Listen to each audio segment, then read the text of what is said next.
आई बाबांवरती खरं प्रेम करत असाल तर त्यांना सकाळचा चहा हा उपाशीपोटी देऊ नका, कारण याचे साईड इफेक्ट हे हळूहळू दिसायला लागतात. उपाशीपोटी चहा घेतल्याने ऍसिड स्पाइक व्हायला लागतो, रात्रभर पोट रिकामं असतं आणि सकाळी पहिली गोष्ट ही चहा घेतली की ऍसिड प्रोडक्शन स्पाइक व्हायला लागतं आणि रोज हीच प्रोसेस होत राहिली तर ऍसिडिटी होणं, गॅस होणं, तसंच हळूहळू गट लाइनिंगची झीज होणं किंवा सांध्यांची झीज होणं या गोष्टी व्हायला लागतात. आई वडिलांना जर बीपीचा त्रास असेल आणि त्यांनी उपाशीपोटी चहा घेतला तर कॉर्टिझॉल हार्मोन हे वाढत जातं आणि त्यामुळेच मग बीपीचा त्रास अजून वाढू शकतो.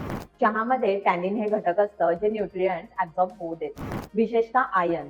त्यामुळेच वर्षानुवर्षे उपाशीपोटी चहा पिणाऱ्या आयांमध्ये आयर्नची कमतरता दिसते आणि मग कॉन्स्टिपेशन, ब्लोटिंग यासारखे त्रास देखील त्यांना व्हायला लागतात. म्हणूनच आयुर्वेदाने काय सांगितलंय की उष्ण आणि तीक्ष्ण अशा गोष्टी सकाळी पहिल्याच नाही घेतल्या पाहिजे. पण यासाठी चहा सोडायची गरज नाहीये, फक्त तो उपाशीपोटी घ्यायचा नाही.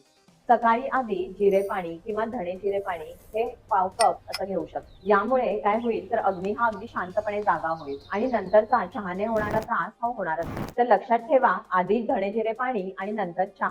हा व्हिडिओ आई बाबांची काळजी घेणाऱ्यांना नक्की शेअर करा.